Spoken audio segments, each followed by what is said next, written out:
বলছিস? একটা কথা বলি শোন, তুই হলি জেরক্স কপি আর আমি হলাম অরিজিনাল। তাই বলছি আমার সাথে পাঙ্গা নিস না, তোর অকাতটা দেখিয়ে দেব। আরে আমি হলাম সেই সাউন্ড সার্ভিস, একটা ব্র্যান্ড।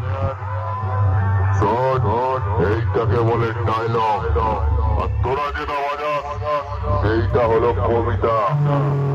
আগে ভালো করে কথা বল।